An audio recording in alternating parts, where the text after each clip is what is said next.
What is going on, guys? It is Adam, aka Marf, and this is Marfoogle News. We're going to talk about selective service. Will you be drafted? And what, of course, other countries are doing right now that may alarm you just a little bit. We'll be back with all of your current events, plus much, much more.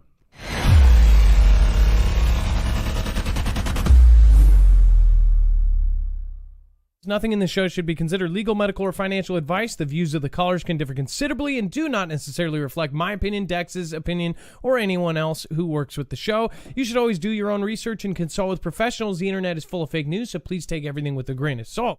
If you have not already, it helps us out if you end up going through any of our affiliates, and it helps you out if you end up protecting yourself against cybercrime. NordVPN is one of the best and one of the easiest to use. If you do not have a virtual private network, it protects your IP address, which is your online identity, which actually connects to your real address and everything else. It also connects to you. If you know anything about how they are data logging and basically getting your profiles down, you can prevent that by having a VPN. Nord is, again, one of the easiest. Download it. It's like an on switch and off switch. All you have to do. Go to marfooglenews.com/VPN. Not only will you get a giant discount on this, but you will also be helping us. I appreciate your support, and I appreciate everyone that goes through any of our affiliates. Can't say thank you enough. Everyone's an expert now.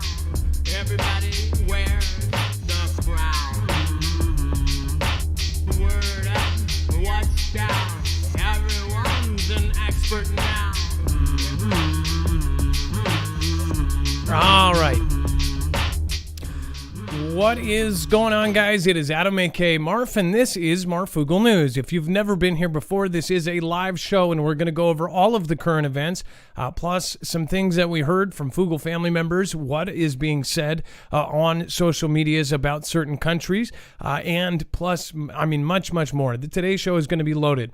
So if you are new, you may not know that you have a full bibliography at your fingertips over on marfooglenews.com. You can actually sign up for our notifications directly from us, and you can also see every single article, tweet, video, picture that we post here. You are going to have a source for over on our website.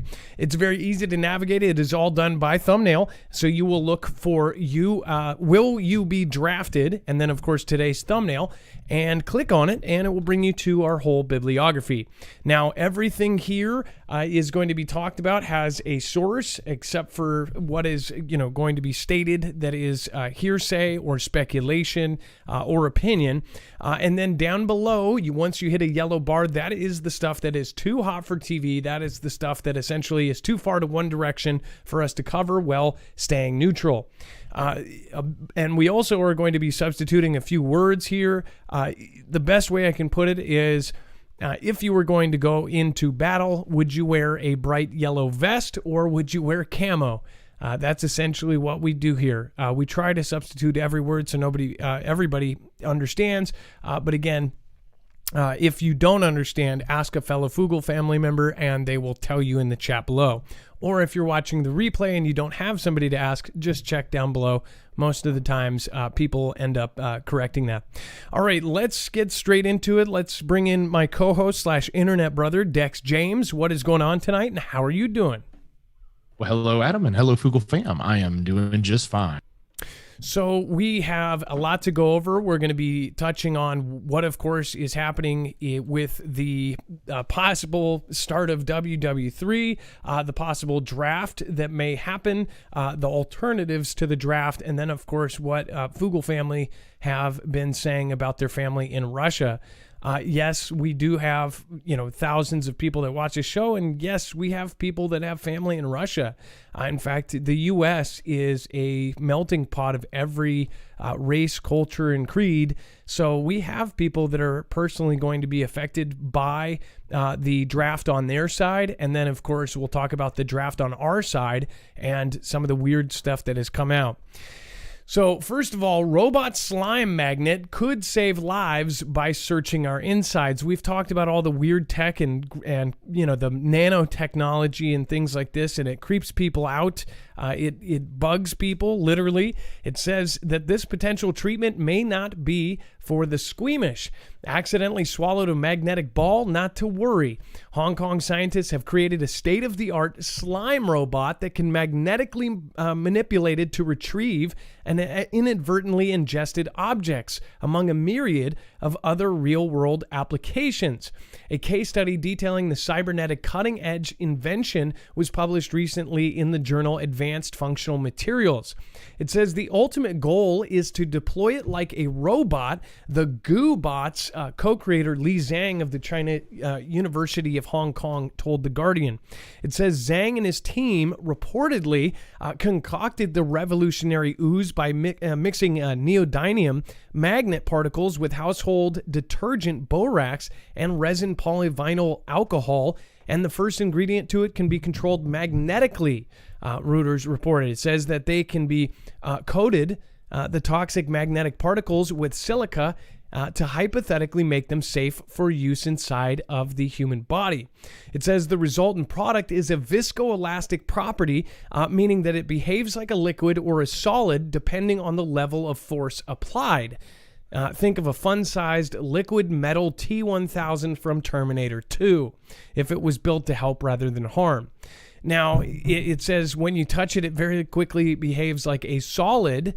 When you touch it gently and slowly, it behaves like a liquid. So this sounds kind of freaky because once it's ingested, if something goes wrong, I wonder if it's just going to turn into a brick once it's in your esophagus, or will they be able to control that? First of all, this is us moving quickly forward in science that I don't think people were expecting. Obviously we're in the 2020s, and most science fiction kind of told us where we would be right now. And if you're in your 40s or 50s, then you probably say, well, okay, we thought we would be in flying cars by now. There are certain things that we are not, in these future movies from the 1980s yet. But then there's certain things that were actually more advanced than most of the science fiction. There's a lot of creepy stuff. Now, Dex, this is going to change everything if we're around for it to be used. Yeah, it's kind of crazy. This is like Terminator 2, just like they said in the article. For those of you who don't know, if you go to our website and click on this article, there is a video. We can't show it. There's a video in here that shows the demonstration of it. And it's pretty amazing what they're doing with this liquid, object, right? They can pull wires together. They can navigate things. They can reshape, change shapes, all sorts of things that you would see in a sci-fi movie is being done with this rudimentary development that they just created, right? So this is the first pass at this. I'm kind of, really concerned about what is this going to look like, say 5 years from now. Okay, even better. What about this? What if it's weaponized and this is used as a weapon that is ingested? Or they put this in a food, or they put this in a buffet-style table with 200 people, and they're able to turn this on. Or if they're able to make this nano size and put it inside, I bet the next step is not ingesting it, but into your arm. So yeah, and it's not even it doesn't even have to be ingested. That's just their first use case, right? This thing could be made into anything that can shapeshift and transform and do whatever they want with magnetic controls. It's like the evil flubber. And then Jacques Renault. Thank you, Jacques Renault. I appreciate you subscribing. Amy Sparks, Darab Kadari, London Davidson, and Simply Pony. Thanks for being the last one out last night, or last show, I guess. And then thank you, everybody that just popped in. It looks like we have about 2,500, and then slow on those notifications, so make sure to sign up for ours at marfooglenews.com. Now, it says that Rockefeller's $105 million plan to produce climate-friendly food. It says the demic sent global hunger soaring, but now the conflict in UKR is making the problem far worse. Since the RUM and UKR together supply 30% of global wheat exports, a big chunk of the world is losing access to food. Now, one of the nation's biggest foundations is trying to deal with some of these challenges with a $105 million plan to improve food access, make nutritious and healthy food more widely available, and advance production of food in ways that does not harm the planet. Okay, translation, they're going to make more geo-engineered food that is cheaper to make and widely available and has stuff in it that you probably will never know. And you'll probably never look at it under a microscope. But again, if you did, I bet there would be some stuff that later on in 15 years from now, after we've been ingesting this friendly food, that it will end up being something entirely different. First of all, this whole thing with UKR and everything else, this actually helps certain agendas. I don't know if you've noticed that, but it can basically catapult things like the weather and the changes that are happening, and it can catapult it into the front of everything. They will, of course, make money if instead they don't have to farm, and take months and months and months to get food together. They can just make it in a lab and then mass produce it. Heck, even in the future, they might be able to 3D print it. They're actually already doing that. They're 3D printing chicken nuggets and things like this, where it puts out a chicken paste and then a laser cooks it at the same time, and it turns into an actual chicken nugget. They're manufacturing foods and geoengineering things that essentially are out of Star Trek, out of like a replicator. And this is one of the big families that runs the planet involved in this. What do you think? Personally, I think that this has been planned for a while, and I believe that this family goes to all those meetings where all of the other families decide what's going to happen. Dex?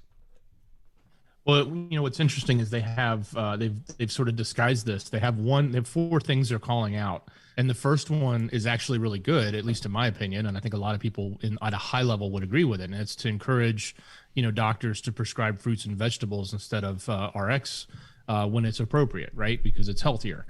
But then you get into the other points, and you get into points like helping farmers switch their production practices and funding small and mid-sized businesses and farmers to do the things that they want them to do. Well, that is basically code for saying they want these people to do this, and if they don't get them, if they are not incentivized to do it, then they're not going to, they're basically going to sort of blackmail people to do what it is they want them to do, right? It's not just about the feel good that starts at the beginning, which is, let's get more healthy fruits and vegetables to people that actually could use nutrients. Well, that's for sure. Yeah, as far as everything that is going to happen in the next 10 years, it's going to be pretty clear that they are going to change absolutely every way of life that we have. And I don't think many people really realize that, or because it's happening in baby steps, people don't really push back on it. If you've noticed, just over the last 2 years, they have changed essentially how we shop, how we live, how we travel. They've changed many things, even in all of the stores that most of us go to all the time for our regular essentials. Now there's facial recognition, there's gates in and out, there's self-checkout. They have us doing the work for ourselves. They have us going through and scanning our own things. They have removed thousands upon thousands upon thousands of better paying jobs. They've removed whole unions out of the question. They're like, well, we don't need a union because we don't need those employees. They have replaced people with robots, and on the sideline, essentially the only people that have jobs are the people that are fixing these machines. So it's pretty bad. And what do you guys think? I would love to hear your opinions in the chat down below. And then, by the way, thank you, Deanna Waters, Donna Honey, Jay Stone, thanks for modding. Brian Knight is in the house. Mick POV, what's going on? Rachel S., Don Alberta, and Deanna Walters, thank you for being here. Pure Dream Infinities as well, Cognitable. Pam Beth over on D Live, Charlie64, Island by the Sea, and Seeking Truth. Hey guys, welcome. Robin Spiker says, I hate it. Very sad. Andy Smith says, mystery meat was on the menu on my destroyer in the 70s. So mystery meat, that was one thing where they kind of put together just a mishmash of pig parts to make it cheap. We're talking about actual meat that is going to be manufactured, and you probably won't even be able to tell the difference. The vegetarian kind of manufactured meat, I believe, is going to get better. They've done huge leaps and bounds, but that's not necessarily a good thing. People are doing it because it's to save the earth, but I think that there's also secondary monetary reasons why they're doing it. If you think about it, they cut the farmer out too. They cut all of the farmers out. And then who bought up all the farmland? We'll talk about him later, but on a separate note, who bought up all of the farmland? All of it. I mean, I'm being facetious here, but a ton. In fact, I think the largest owner of farmland in the world is a local here in Seattle. Elon Musk buys a huge 9.2 stake in Twitter, making him the largest shareholder. Now, if you didn't see the news short that we did, this is a big deal because obviously buying a bigger stake than even Jack Dorsey has, he is now the largest shareholder of Twitter, was kind of out of left field. I guess it wasn't out of left field for those on Twitter because he kept doing these weird polls like, do you think that Twitter is abiding by free speech and you think that they truly advocate it and all of these things?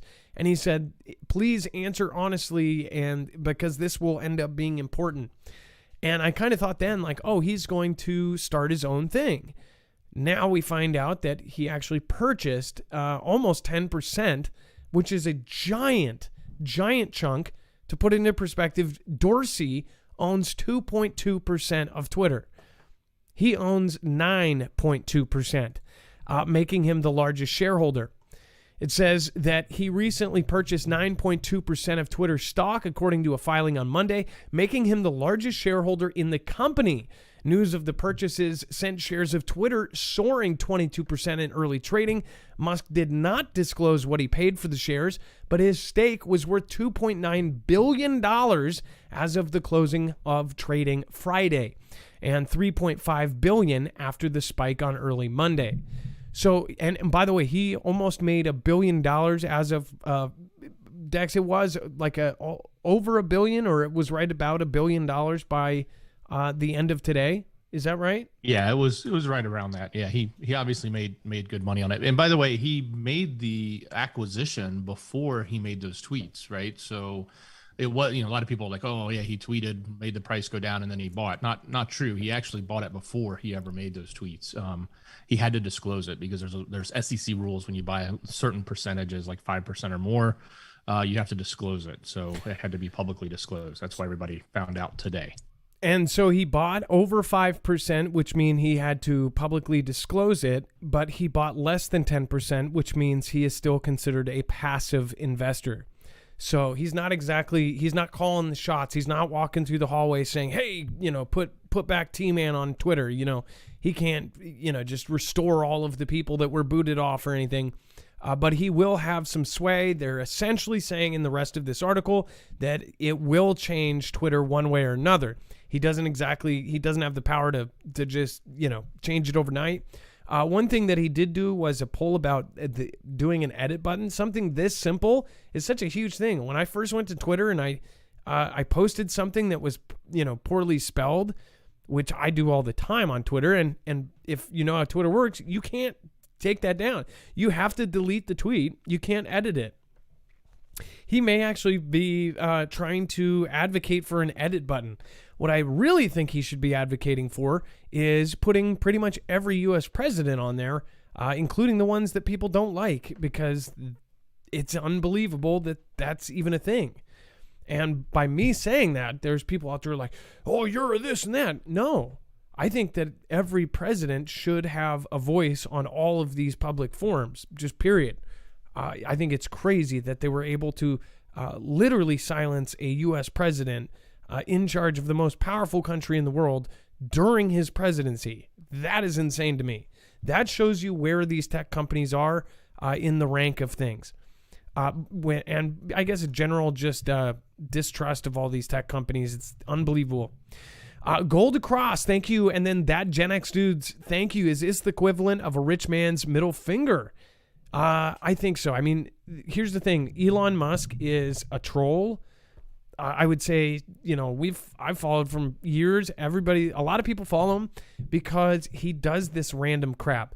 All the way back to since the beginning, since before this company, he did these weird things. But like with the tunnel thing, he goes by the beat of his own drum, I guess. Like him making that concocted like submarine thing for when those kids were stuck in the tunnel.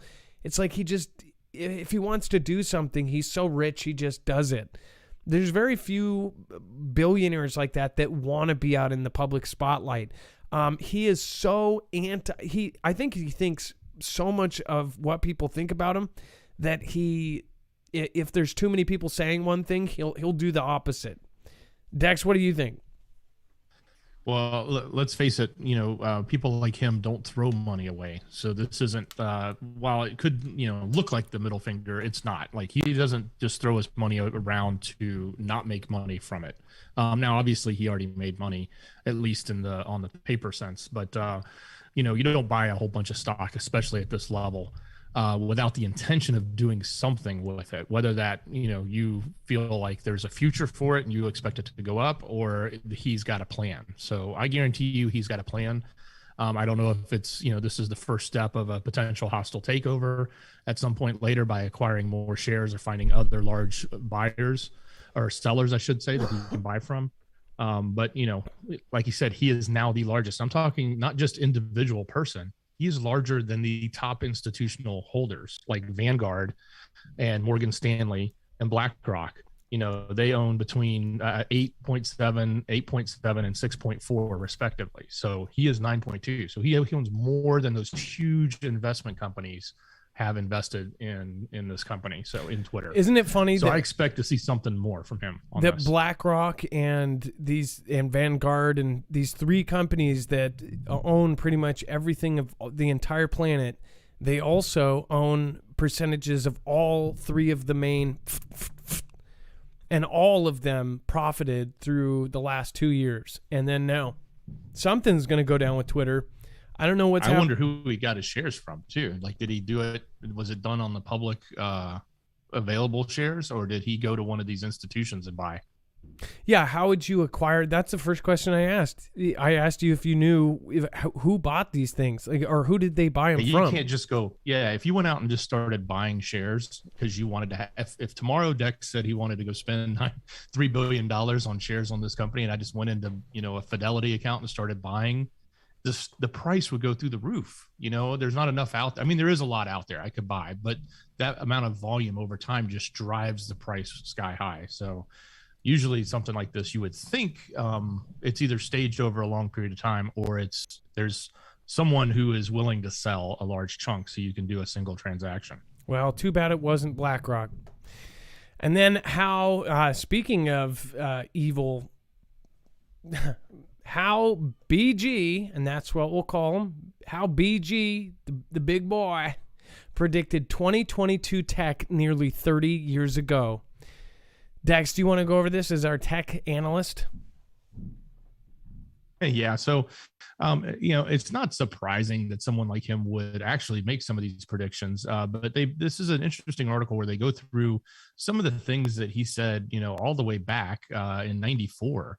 They unearthed certain things that he was saying at that time, like, using what he called a grown-up pager, but that we would be using it as a wallet and making transactions and being able to do all these things that we now do today with a cell phone, right? And it's done with, RFID and near-field communication. So, lots of these predictions that he talked about in the past. A few of them he didn't get right, or he didn't necessarily describe them exactly the way they turned out. But it is rather interesting that, he had a good grasp on where the tech was going to go as far back as 94. So, I mean, he talked about many facets of life, and he pretty much saw it coming, but it's like you kind of wonder how much of this stuff ends up being in the long-term plans. And I actually wonder, back then he was one of the most elite, and it was a way lower number because, money meant a lot more. I remember when he hit $50 million. Do you remember that? He was like, I think it was 50 million was like, he was a big shot, right? Because in just my lifetime, money has gone up so much. I mean, it is absolutely insane. Just my lifetime. But obviously some of you that are even 10 or 20 years older than me, if you're in your 50s, then you're like, it's like money. You could, honestly, go in and get a candy bar for 5 cents. And then it was 50 cents, and it was 90 cents, and it was $1. Now it's $3 or something. I mean, you're talking about real things that, you can see through your lifetime have just gone up. And you think about that, it's like these guys had millions and millions with interest happening every year since then, plus inflation, plus their money. I mean, it's just incredible. David Ruff says, as a farmer and a local food producer, I'm here to tell you they are hurting us small guys too.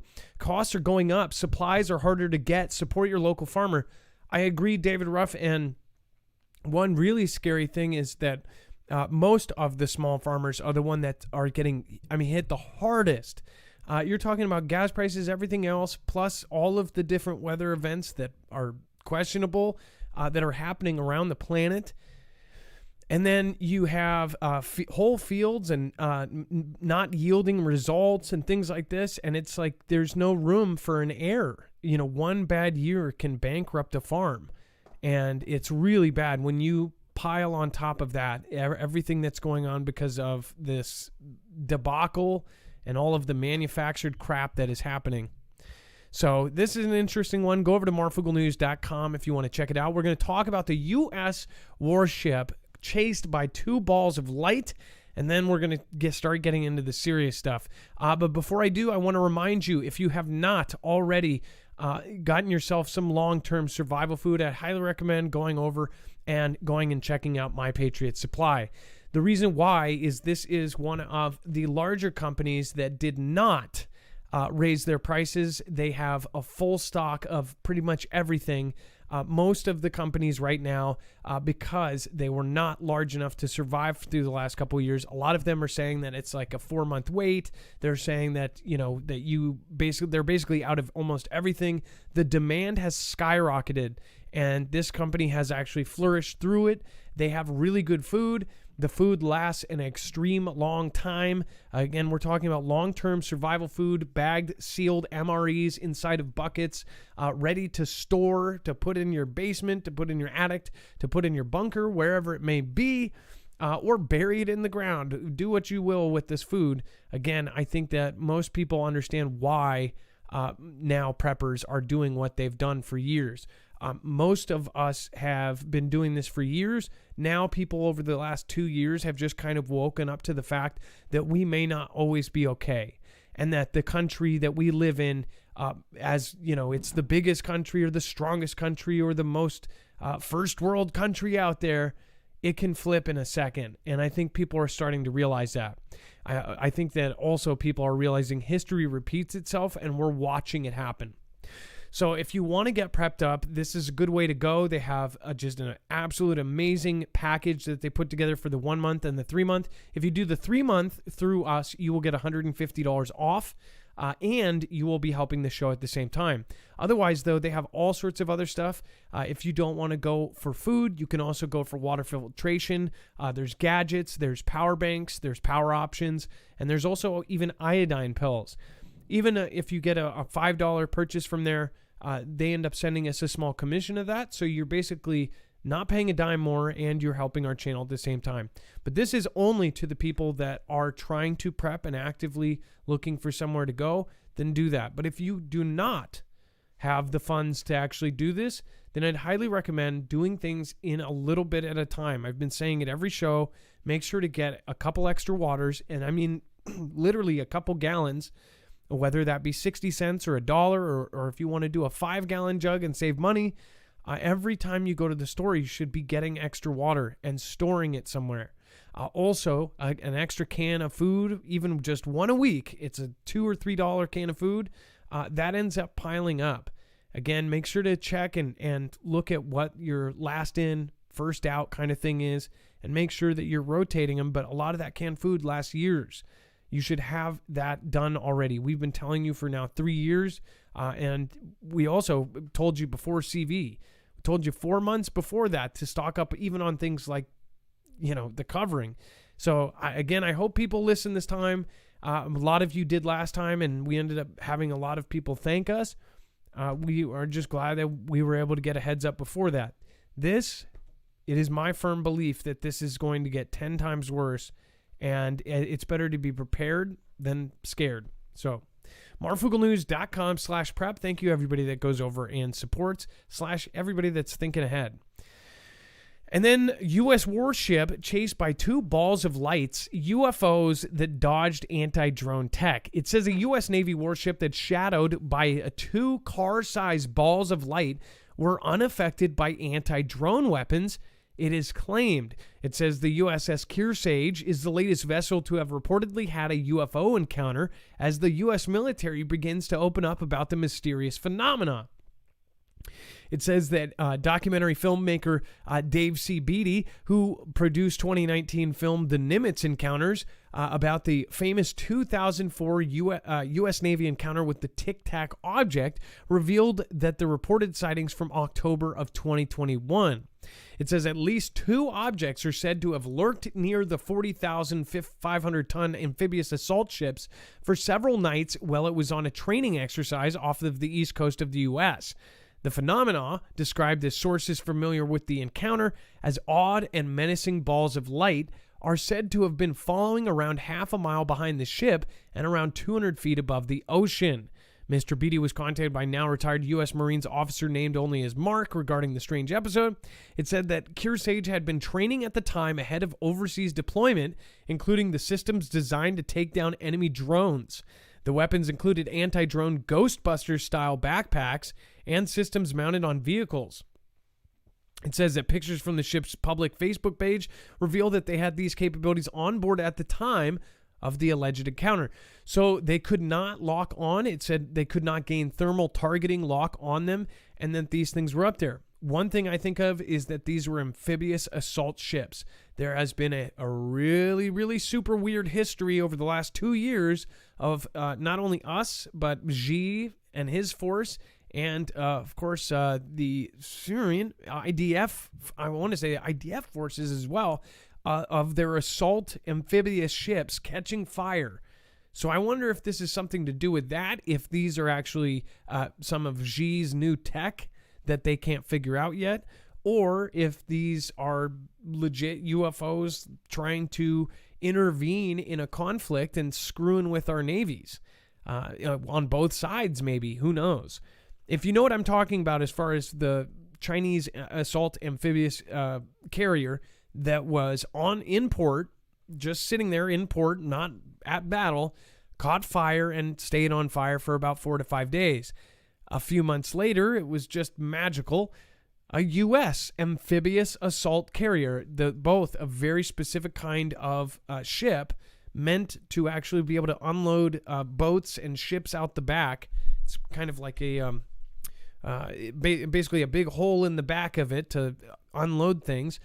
And that caught fire for 5 days and burnt. A steel ship that doesn't have a bunch of curtains and frilly doilies inside caught and stayed on fire without any of the fuel exploding. None of the fuel tanks were affected. None of that.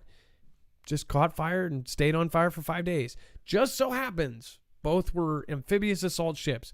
And then this was an amphibious assault ship followed along by this. And this was probably, I don't know, this almost sounds like around the same time. Dex, do you know if this was around the same time as those fires? No, this was October of last year, so this was less than a year ago. So no, this was after that time. But the other thing is, there's a lot of people that saw this. So there were, obviously Marines on board. They thought that was part of their training exercise. They tried to use their anti-countermeasures, and it didn't do anything. But these things were swooping down. They weren't just hovering there. It wasn't just like a strange light in the sky. I know these were like these objects were swooping down and doing maneuvers, as they called it. So, and they basically said that these are not ours. That's what it came down to, is that these are not ours. And we don't know if they couldn't lock onto them. They couldn't get a heat lock. So what does that mean? They didn't have any kind of heat coming off of them. If they have motors or rotors or anything like that, the drones have little motors, and those little motors heat up even if it's, -2 degrees out. That's even better for them to lock on, because that would be showing heat in a cold environment. I don't really understand what this was. What do you guys think it was? Let me know in the comments down below. And could it be a energy device from one of our adversaries, and they were sort of doing that shot across the bow, so to speak, right? Oh, like, direct we're here, energy. we're showing you what we can do, but we're not actually, hitting you. Oh, like direct energy. Oh, that's an interesting theory. Well, or something that is chemical related, like some science experiment where they're able to have these. To be honest, that sounds crazy, but who knows? There's been discoveries recently that kind of have shaken up the physics world, so we don't know. Don Alberta, thank you again. Watcher 2 says, heed the warning, get prepared. And I can't see that part. Or depend on Uncle Sam. Hello, mods and Adam and Dex. Okay, so perfect point. Do you think that Uncle Sam is going to come save you when SHTF happens? In fact, Uncle Sam is going to be the opposite of your savior when everything hits the fan. Maybe if they provide a bunker and it's something, BOMB related, then maybe that's maybe a savior moment. But if it really hits the fan, if money collapses, if we have a financial collapse, if we have, there's several of the big kind of scenarios where they will not help you. And most of your local law enforcement, they will be going to save their own families. So one of the things that some of the preppers I want to say maybe it was Preppreneurs or somebody else that was talking about the potential of like what happens in the event that SHTF happens. They actually said, watch out for law enforcement, because law enforcement are going to have a certain amount of sway and they might screw you over. The reason I say this is, say everything fell apart and a police officer in a formal uniform and car pulled up, not like out of the movies where they broke out of prison and, took a cop car, but a real police, they could, there's this natural respect or at least this natural kind of authority that they have. They could really do some harm and take a bunch of stuff when things first fall apart. Now, I'm sure that there's plenty of good cops out there, but again, when it falls apart, your local pastor may be robbing you for your food. Things are going to get bad. If it does go like what we think it's going to go, then people need to be prepared for anybody and anything, and just realize that you need to think about these scenarios and be prepared for them. Alex Hawkins tried to talk to family about fires in Chernobyl. Immediate change of subject to body hair preferences. It was like I hadn't said a word. Alex Hawkins, again, where are you at that you guys were talking about that? And most people just don't want to talk about anything taboo or dangerous, or they don't want to think about anything bad happening. Heard a reporter asked about satellite images of Ruskies doing crimes and was told, we will take UKR's word for it, as far as take, President Zelensky's word for it. And then Bible Talk 777, thank you for your support. That I did not know that yet. I have not heard that. If you find the link and the clip, we would love to attach that to our show. And then Jake Albergati says, hello, Foogle fam. Glad to be back after the weekend. I hope everyone is doing well. Thanks, Adam, Dex, and Mods. And then Peaceful Warrior Debbie, thank you so much from Canada. And then, of course, Irish Rebel, thank you for supporting last show. And I didn't answer that, did I? Adam at marfooglenews.com, but make sure to put your name right in the subject. And then I can get to it. And then Dex, the whole NK scenario, this is pretty funky, and we talked about this on our short over on news, so I'll leave most of it over there. But What do you think about his sister, kind of chiming in for all of these different events that are going on? Well, yeah, and it was in a direct response to an official out of South SK, basically making the statement that we have the power now to do a preemptive. Should we detect anything from the NK, we can do preemptive strikes with our technology and hit any location. And that's really what set her off, or set their country off, saying, hey, you can't make a threat like that, right? So especially since they claim that they're nuclear powered now, right? So that's the big deal. But it's also, as you pointed out correctly, this is the sister talking, and we know what that means. So we've talked about that numerous times on the show, that when she's talking, the more and more we hear from her, the more and more it tells you that Kim Jong-un is probably not in the in power, so to speak, or maybe taking a step back, or may not even be around for all we know.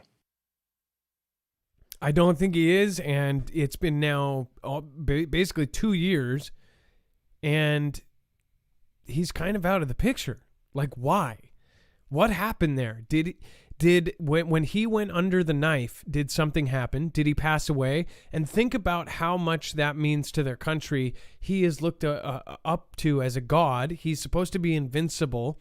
He doesn't even use the bathroom. So as far as whatever they've told their people, as far as the weird crap that they believe about their leader, was he going to pass away during a routine surgery or a brain surgery or something like that? That wouldn't look good for their whole shtick that he's some sort of god. Also, or if he did pass away, unless they had a successor that they could trust or whatever, but then that successor wouldn't usually be a woman, and not because, nobody has a problem with it in many other countries, but there they do. In fact, I don't see how this is even partly working. Well, only because they say he's still around. But as we know, many countries have actual doubles. In fact, some countries, for their presidents and things like that, they have people go through surgeries to look like that person. There are people that are paid lifetime salaries, like their whole life is devoted. Just think about it this way. The U.S. government will pay somebody their entire life in witness protection program if they're a benefit to, the criminal system or whatever they do, if they're a rat or whatever. They'll put them in the witness protection program and pay off their whole life. Or they'll give them a certain salary if they give up somebody big, right? Well, think about this. For somebody to get surgery to look exactly like the president so they can have them fill in for things, that's not unheard of. A lot of the countries will have somebody that looks exactly like them, but some countries will even go as far as doing surgery, like, Mission Impossible type stuff. So I do think it's totally possible they could have gotten somebody to look almost exactly like Kim to do some walk down hallways and things like that. As far as audio, I know that computers are now able, even NK computers, because they have access to the world of, my laptop could do some of the programs that are out there and create voices. They can create anybody's voice. In fact, there's a program that it can take like so many words if you're from public and then make you say pretty much anything. And it's almost exact now. Just like there's the fake face videos where they, Dex, what I'm missing the word from my brain, the fake face videos. Do you, fakes, deep fakes. Deep fakes, yeah. There's deep fakes for voice. So if somebody's saying, because somebody said like, oh, I saw this video and he was doing a speech.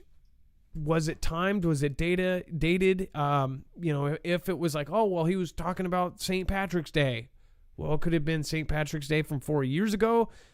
If it was dated from more recently, did you actually hear his voice, or was the video you were watching dubbed over with an English translation?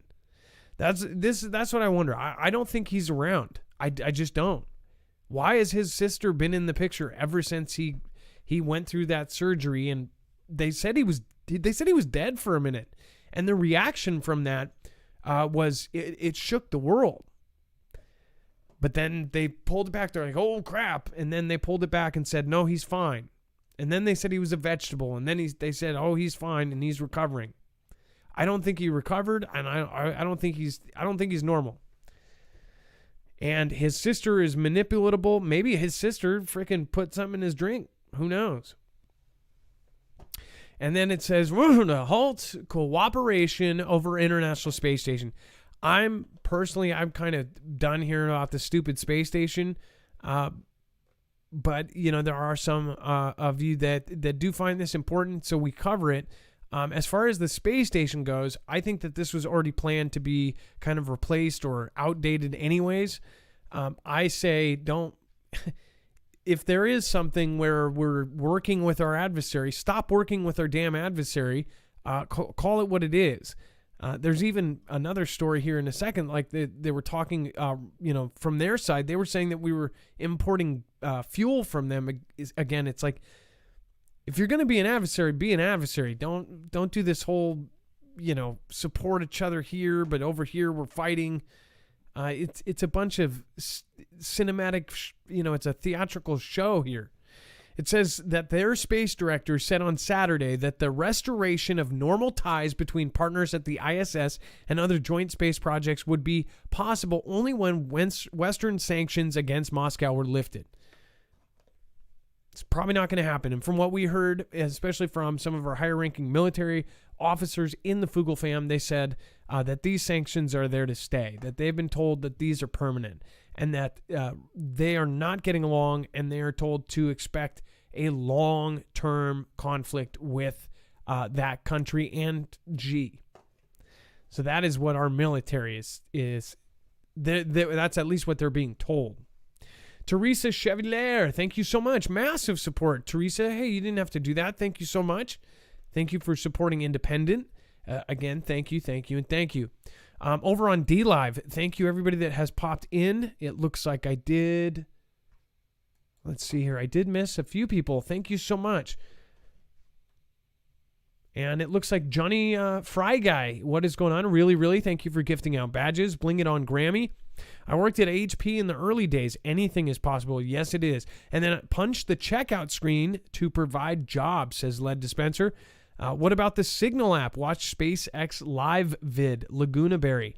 Truth wins. Thanks, Adam. Dex, for putting the puzzle together. Equals truth. Thank you.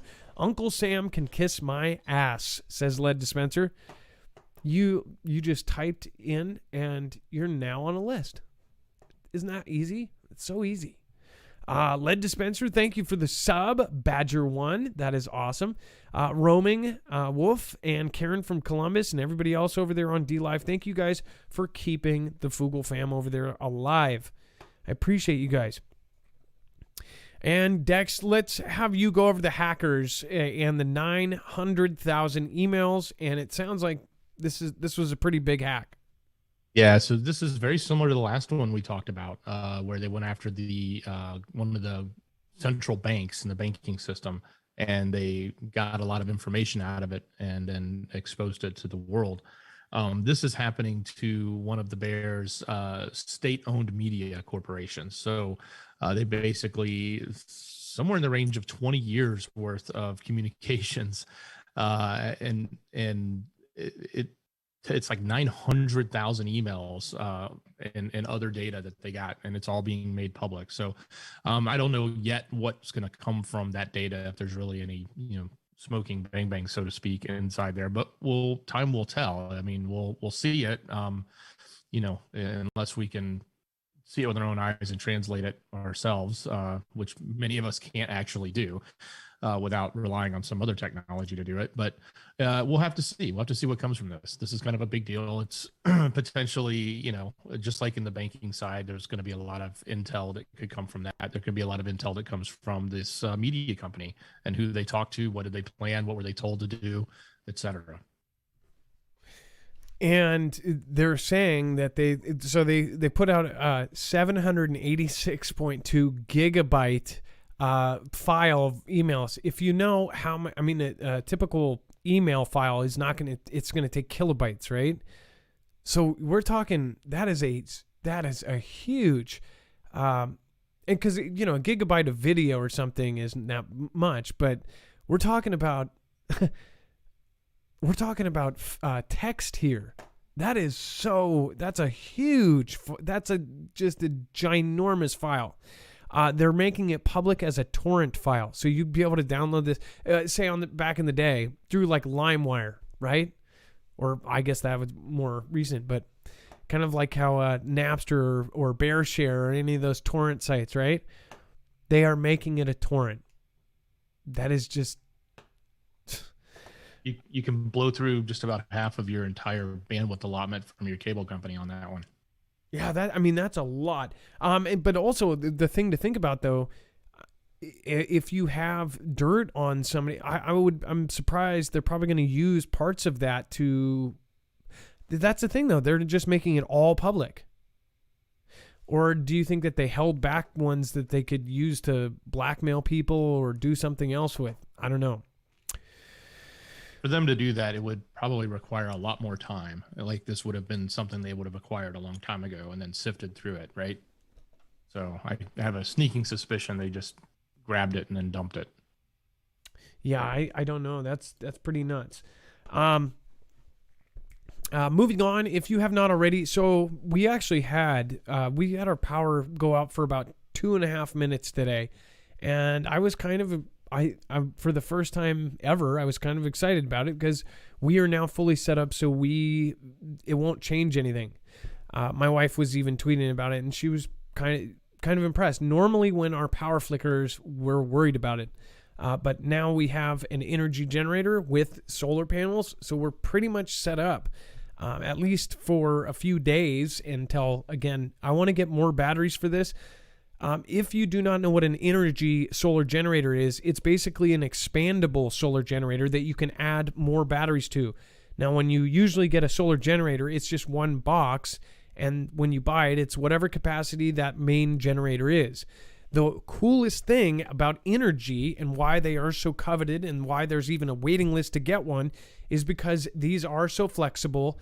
They are moddable, so you can actually mod them so they charge twice as fast, 3 times as fast, and so on. You can actually add a mod that allows you to charge it even faster and faster. You can add up to 96 batteries to one base unit. That means essentially you can add enough to keep you going, as long as you want. I don't know how much power 96 batteries would be, but I know that I can survive for a couple days just off of one battery with the main energy box. Now, again, if you have a giant house, you may want to get multiple units because obviously you're going to have to run cords all over the place. But the cool part about this is that it is portable. And it can not only charge from the wall, it can charge from the solar panels, it can charge from your car, and it can do them all at the same time. A lot of the solar generators out there, basically, you have to pick one. This one is smart, so it knows where everything is at, and it can do all of them at the same time. For instance, I had my charger and my solar going at the same time, and it even charged it faster. So again, make sure to go over and check it out. This is an amazing, amazing, amazing generator at marfoogle.com/energy. Also recommended the foldable solar panels. Again, they are absolutely amazing. They are easy to put up. They are easy to carry and just take with you. And they are full on, really, really amazing solar panels. So go over to marfooglenews.com/energy. Make sure to use the code Marfoogle. That way, if you do purchase something, they'll end up giving us a commission from it. Otherwise, in general, if you do not have a solar generator, even if you need to go buy one of those contained ones, I would highly recommend it. They are silent and they do not make noise. So when everything hits the fan, one, are you going to be able to attain gas? Are you in an apartment? Can you even keep gas? Even if you're in a house and you can store barrels of gas, when that runs out, how are you going to attain more gas if everything has hit the fan? This, as long as you have sun, you have power. Also, it is silent, so no one will know that you have it. That is a big deal. Obviously, if you've ever had power go out in your neighborhood, you'll listen and you can hear every single person in the neighborhood with a gas-powered generator. So yeah, it's definitely a great, great thing. make sure to go check it out, marfooglenews.com/energy. All right, and then Dex, let's talk about, this is obviously one of the more sensitive topics here because we're talking about a whole place supposedly having a ton of civilians just wiped out. It was, they call it a massacre. And that's the one time I'll say that word. They're calling it that. I'm not there, and I have not seen, but what they show us on the media, and I always think of the movie Wag the Dog. So, Dex, what do you think about this? Well, yeah, certainly a picture, is worth 1,000 words, and a video is worth a lot more, right? So we see a lot of these, and what we don't know is what's actually behind it, right? We know what we're told, and we know what they tell us, and and that goes on both sides, right? Because on both sides they have their narrative for why this happened or who's doing it, and they both point fingers at one another. So the other thing is that it's not just this one town. Apparently, as they are exploring other areas where troop movements have moved out, they're saying they're seeing more of this. Now, again, they're saying, so we have to, again, take everything with a grain of salt here. But this ultimately is, if the depiction and if the description and if what is being said is 100% correct from the West Side, it's pretty nasty. It's pretty horrible. It's pretty horrific, and that's the type of picture they're definitely painting here. Not only with the imagery, but with also the narrative that goes along with it. And by the way, I mean, looking at some of the pictures, you have to kind of finagle your way around to not see the censored images. I mean, at the very least, they do look like real people perishing, but we don't know much more than that, right?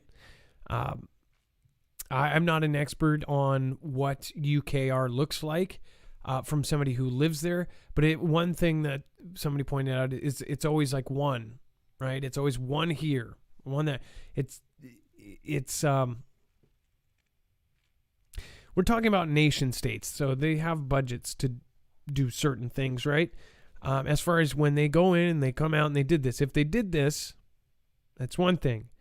But this is also, you have to understand, who cares if whatever really happened, it's what they're saying happened that gets put in the history books. That's what we have to worry about. Because guess what? Whether you think it did or it didn't, doesn't really matter as far as like in 20 years from now when they look back, what did they write in the history books? And then what decisions did they make based on what was or wasn't happening at the time? So if they're saying that these were committed, then they're going to say this, and then that's going to say, they're basically going to say this. To me, it looks like this is the real turning point of WW3 and how it draws in more people. It gets more public support. And then all of a sudden, I mean, people think that it's just going to, slowly go into this thing. I think that now they've done it to where they've got public support, and they're kind of rolling a snowball down the hill. And then all of a sudden we're in full-blown WW3. This time they're taking baby steps instead of one big event. But this is a big event as far as from the world standpoint. Every country that's involved in NATO, all of their news looks the same. This is the thing. You go look at Romanian, if you go look at Polish, if you look at all of the surrounding countries, their news is saying the same thing, that this is this, this is this, this is this. That's the main point of here. If you look at all of the world's news, the same narrative is there. So in the history books, this will be put as this was a crime and that he is a criminal. There's not really much going back from that, right? So it's not like tomorrow he's just going to go back to normal and then we're going to go back to trading. Unless something massive happens, or while this is all going on, something is transpiring right under our noses. Which there's a lot already happening with the bills being passed here. I can only speak for the U.S. I know that they're passing bills to monitor us more, draconian state, all sorts of different stuff. What are they doing where you're at? Let me know in the comments down below. As far as this goes, that's why I'd say let's stop arguing about if it is or if it isn't. Let's start looking at, well, what are they putting in the history books and where would that lead next? If you were looking at a history book of WW2, you look at the actual event, WW2 was over years. And then before, so say before the official start of it, look at that time period and go, well, what happened between then and then? There were all these political things. There were all these peace talks. There were all these meetings, these emergency meetings of the UN and this and this and that. We're doing the same thing. This is history repeating itself. Is it not? Am I crazy for thinking that this looks a whole lot like previous conflicts? Not even just with our own, with the Russian state. Look at their history and the battles they were involved in. Look at UKR and the battles they were involved in. You could even take a separate entity altogether in certain things where Japan was involved with another country. This looks like a pattern. What do you guys think? Let me know in the comments down below. Dark before dawn. Here's the thing. I'm not trying to scare people and say, hey, war is coming. It's here. It's already here. People are not waking up to it. They're saying, oh, it's not. Whether it is manufactured or wag the dog, that's still going in the history books. And if you haven't noticed, 99% of the media, everybody around you is saying it. So that's what's going to be wrote in the book. What I guess we are all fearing is if we actually have some sort of invasion or some sort of boots on the ground here in the U.S., which everybody here thinks for some reason that we're just untouchable. Not anymore. There's other countries making giant navies larger than ours and turning every one of their civilian ferries into tank transports. We may have the most badass military out there, but when you have sheer numbers and you have drone technology and AI technology, that it doesn't matter if they send 10,000 out, and you have 3D printers printing them just as fast as they're being destroyed, then you got kind of a scary scenario. Then it becomes on how fast can you shoot down drones. What do you think? Let me know. President B, of course, calls to put Vlad on trial for the crimes. Now, will it happen? Dex, do you think it's actually going to happen, or do you think it's going to all come back down from here? It very well could. Well, I mean, look, how is the narrative ever going to change, right? Like, this what we're being told and what we just read in the article before, and we've been told all weekend long from the West, is all about these horrible atrocities. And this is not the first. This is just the latest and the greatest, so to speak, right? As far as magnitude compared to the other ones that go along with the same narrative of, being a conflict criminal, right? So how does this narrative ever change? How does all of a sudden everybody say, oh, he's innocent, or, oh, there is nothing there, when this is here, right? It won't, it can't. I don't see how it could ever be backtracked. And if it is, it's one of those things that's like 20 years from now, historians write about, oh, well, there was this other thing that probably what was happened, but nobody cares by now. And it's long gone, right? It's sort of like the history that doesn't matter anymore. So to your point, the real question is, will they get a trial on him, and will they bring him to their justice, so to speak, right? And I guess that only comes down to what's going to happen as this conflict unwinds, if it does, or if it escalates, right?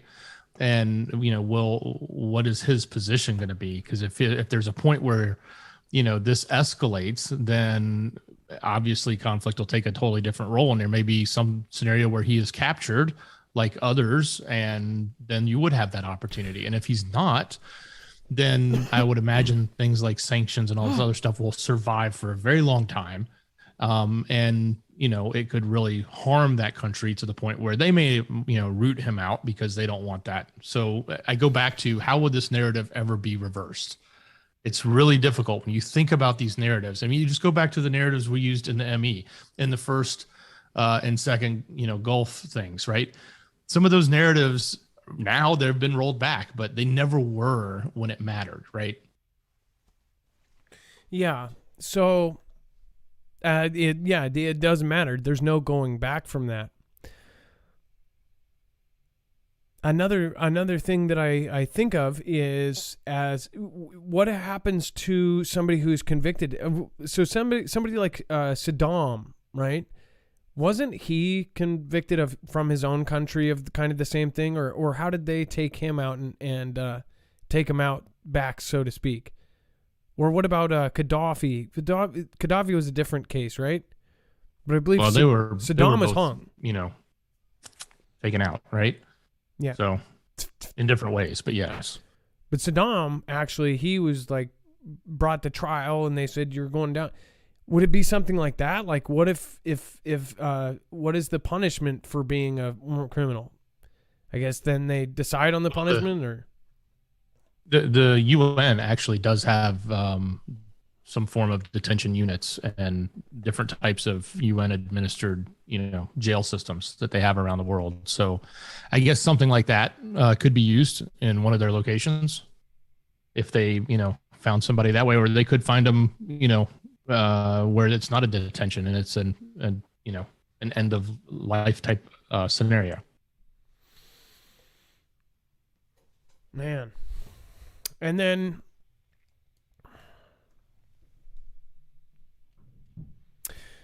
President B says Rupert Murdoch is the most dangerous man in the world. In fact, okay. So it said that President B reportedly decried that Fox News owner and media magnate Rupert Murdoch as the most dangerous man in the world, according to a new report in a forthcoming book by a team of New York Times reporters. Excerpt from the book of journalists Jonathan Martin and Alexander Byrne obtained by CNN reveal that President B assessed Fox News as one of the most destructive forces in the United States. Okay. It says the book reportedly describes Fox News as a torrent of anti-President B programming, stoking skepticism about V's and disseminating wild conspiracy theories about the January attack. Okay. First of all, that's because that's what any news agency should do. Both did this, though. CNN, the entire 4 years of T-Man. I guess it's what land of the aisle you're on, then the opposite aisle president is going to be put through, garnered and quartering, right? So I think that's pretty funny. I think, what if this really was like the richest families in the world that are left and the right, and they're secretly battling? So this is like the conservative elites and then the liberal elites, and they're having at it trying to control the world. I totally get it, Adam. And but here's the thing, like we watched 4 years of our previous administration, and even to this day, when he goes to a rally, he still talks about, how bad the fake news is or the media is. And he points them out, and he's obsessed with how bad they are. Right. But I don't, I've not seen rhetoric maybe I'm wrong. Somebody can prove me wrong. And I'm not trying to pick a side here, but I've not seen rhetoric that says, that any one person who owns something like that is the most dangerous person in the world. I mean, that's a pretty strong quote. I mean, does that put him above, say, the leader of the bear country? Does that put him above, other people that are extremely dangerous that, at least coming from his narrative should be on that list, right? Is that the level he's really putting him here? Or is he just, throwing words around because he likes to throw words around? I don't know, but I didn't necessarily hear that from the other side.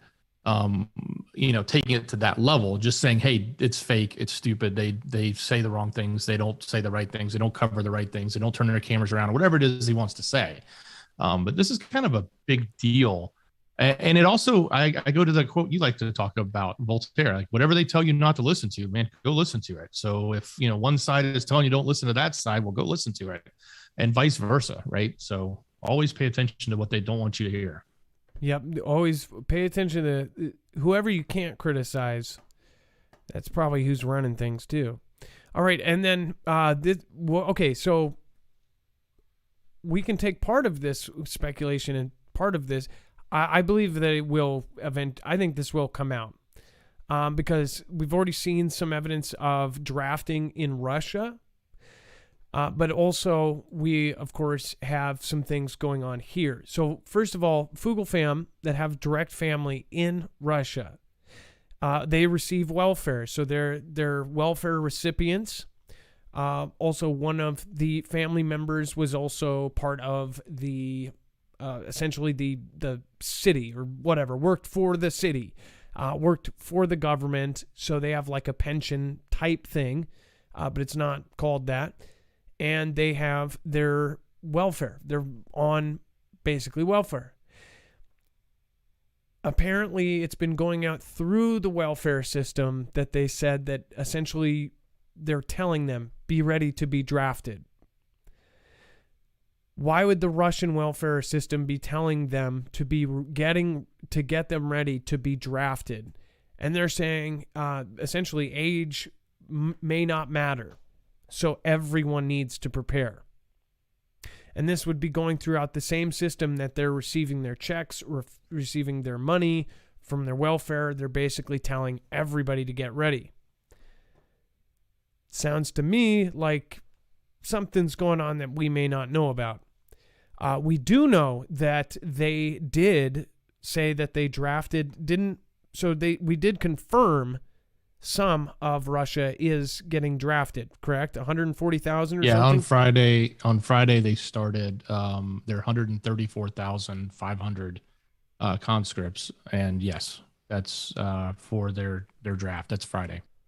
Conscription, aka the draft, is something that I think all of us need, especially in the age range here in the U.S. I think we need to be looking at that. But depending on what country you are in watching me, you may want to look at this too. Here's a crazy tweet from last week that barely anyone caught until now. This was from the Selective Service. This is actually from our government. Again, it says, in the event of a draft, our agency would partner with FEMA to provide opportunities to conscientious objectors to ensure our nation keeps moving forward. Learn about alternative service at sss.gov, conscientious objector. This was on March 23rd, just about a week ago, and it was automatically tweeted through Hootsuite. If you see that Hootsuite at the bottom, that means it basically was done on autopilot, right? This was released. Now, it is the Selective Service official thing, but this was just put out. They put out something about CV on the 2020, and then let's see here. Yeah. And they're talking about basically last week saying that you can have other things to do. Yeah, it was one of the first, I went and looked through them too. Most of the stuff they talk about is just the importance of signing up when you're 18 that you're supposed to, right? But this tweet was kind of strong, and it caught the eyes of a few people, ourselves included, because when you say, when you actually go to the point of saying, if there is, this draft, here's what we're going to do. The timing couldn't have been worse. It's sort of like, we decided in the middle of this, conflict that's going on not to launch our ICBMs and test, just so that we don't maybe set off any type of fear. Well, this is kind of that same time. Maybe you shouldn't be talking about a draft if it's not something that's actually going to be happening right now, or is it? And maybe they meant to do this.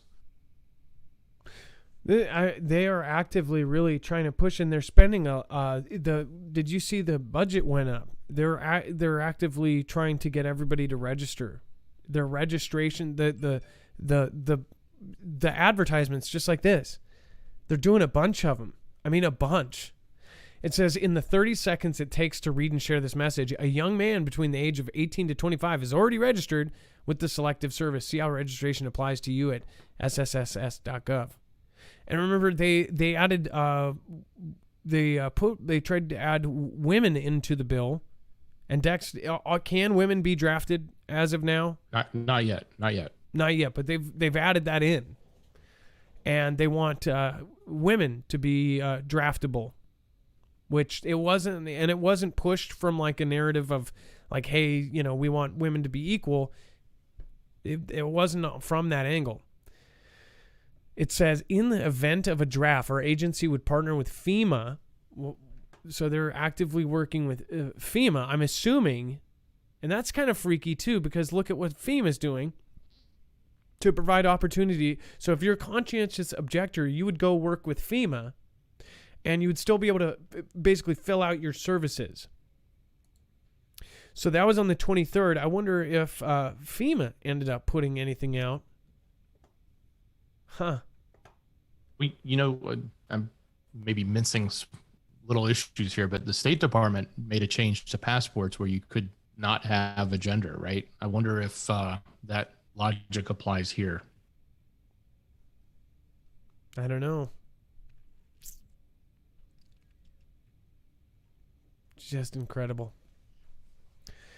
What do you think is going on? And do you remember? I guess so. Most people now, and what's crazy is, I bet you the generation right after mine, the young kids now, the 18 to 25 now, they probably don't know what the draft is. Most people don't. But they can technically grab anyone from a certain age range, right?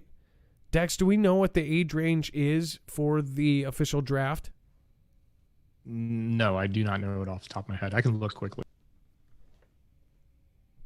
There's a lot of information there that's hidden. If you have another piece to this puzzle, guys, make sure to try to email me at adam@marfooglenews.com. Or if you find something 18 interesting. To 25. So, but they can draft, can't they add to that if they do an emergency bill? So does that mean I can't be drafted? I'm sure they can do anything if they create a bill or get something passed, or maybe. But it says almost all men ages 18 to 25 who are U.S. citizens or are immigrants living in the U.S. are required to register with Selective Service. I remember doing it when I turned 18 at the DMV or something. They gave it to me. Yeah, most places have it built into the driver's license. You really can't avoid it, but yeah.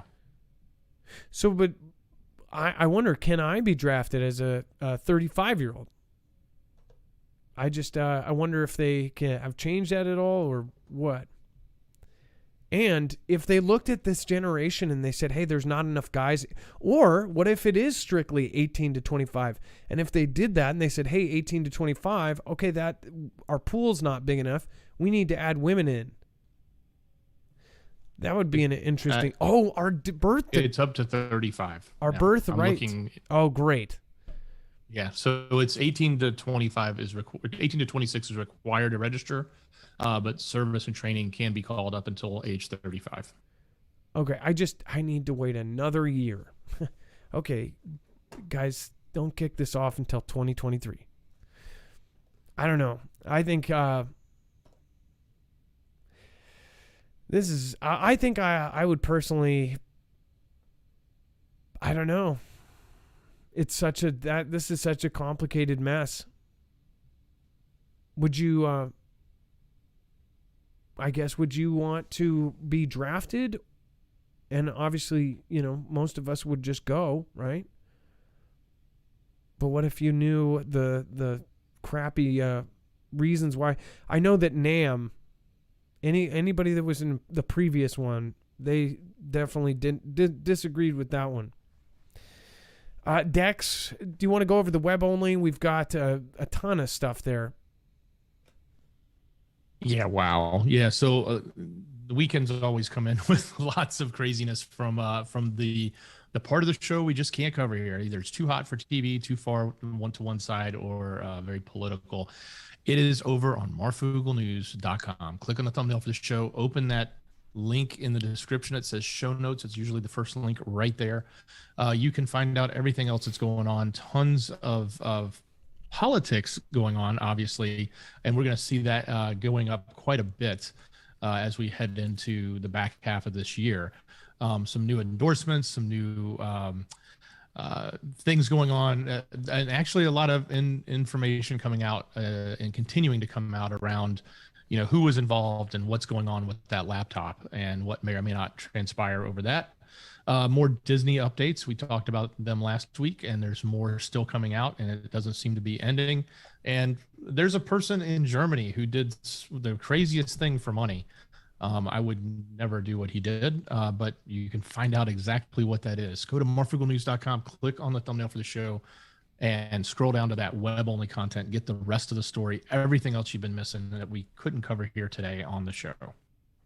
And by the way, there's this one piece that says, Disney heiress says a majority of Americans support firms' woke policies. First of all, this is how people think because they only surround themselves with people that think the same. Same with race and how a lot of people, my church on Sunday was talking about how essentially, because it's a mixed church, it's just as much black as it is white and Hispanic and all colors and creeds, right? And they talked about how basically that people, they'll say they're woke and all of this, but they'll have a barbecue of 35 people and they really only hang out with their own color. They don't go out of their way to try to invite other people, or they don't consider themselves somebody who's against it or whatever, but they really don't. They kind of fall back to their own race. And I think it's the same thing politically now. It's now political has turned into the new race where it's like you fall back to your own people and you don't go outside that because you don't want to be irritated. And they've made it so where people cannot see eye to eye. They've done it with, of course, that too. I mean, they've done it with everything. They've done it with everything they possibly can. So we are so divided, completely unorganized. Nobody is getting together and revolting because everybody's totally separated.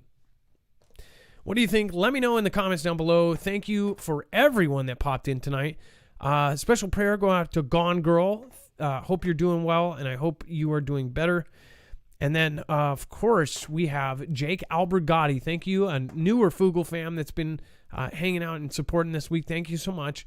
We do appreciate you, and thank you. Irish Rebel, thank you as well. And then we have, of course, Bible Talk 777. If Vlad isn't part of the act, which he might be, they are going to push him to use nukes because he can never be brought back in the world community. He's condemned if he isn't playing a part. Big if. That's what I said too. And then 777 says, now I'm seeing every news agency saying satellite images show that the Bucho Monies laying in the street days before the troops left. Can the date be trusted?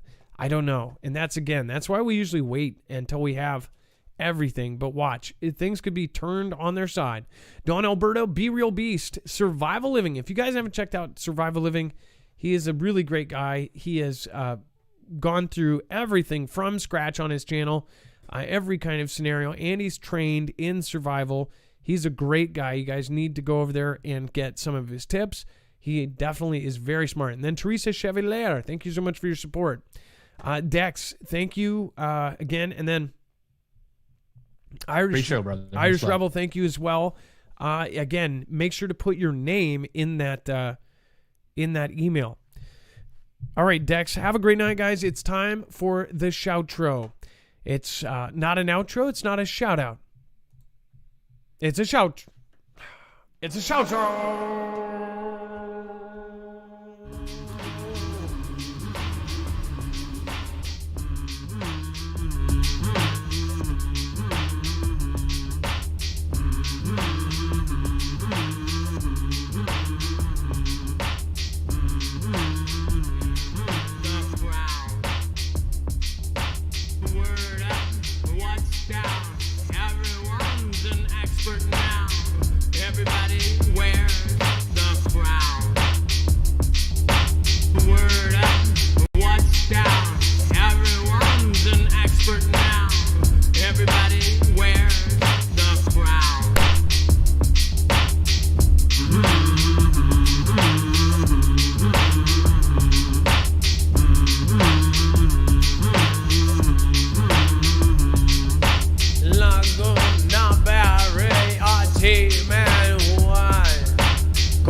Bobby,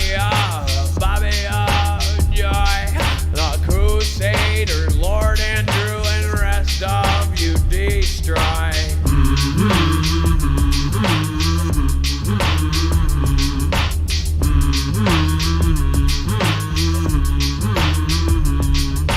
Gary Fay, Jetsons, I watched as a child. I dream of Jeannie and I love Lucy. All of them watched many seasons and 3 Green Acres and the rest of Rhoda and the rest. See ya, boom, boom, boom, boom, boom, boom, boom.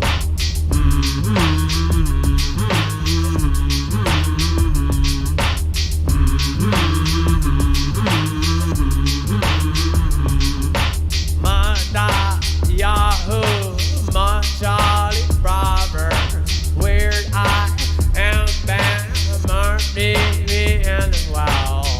Everybody wears the crown. What's down? Everyone's an expert now.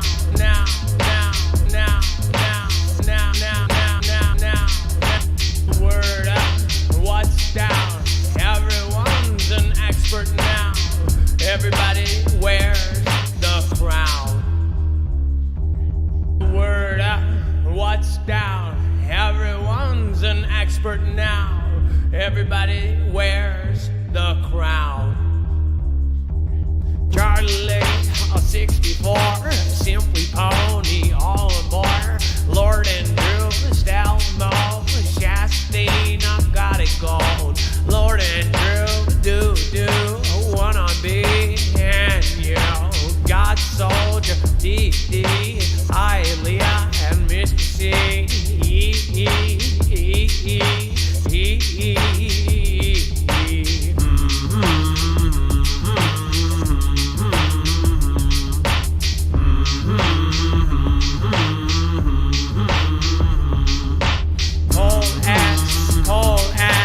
cold ass law.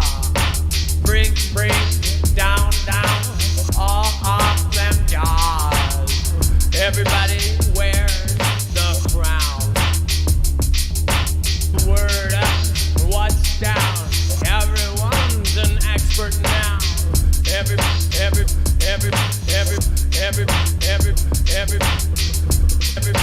What's down? Everyone's an expert now. Everybody wears the crown.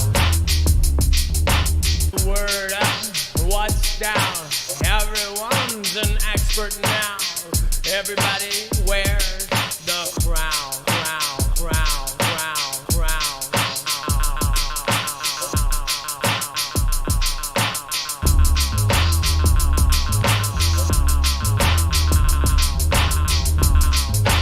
What's down?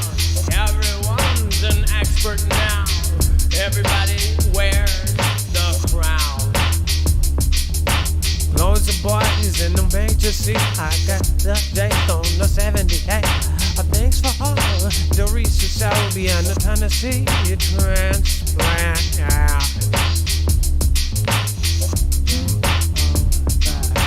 Caroline Shepherd.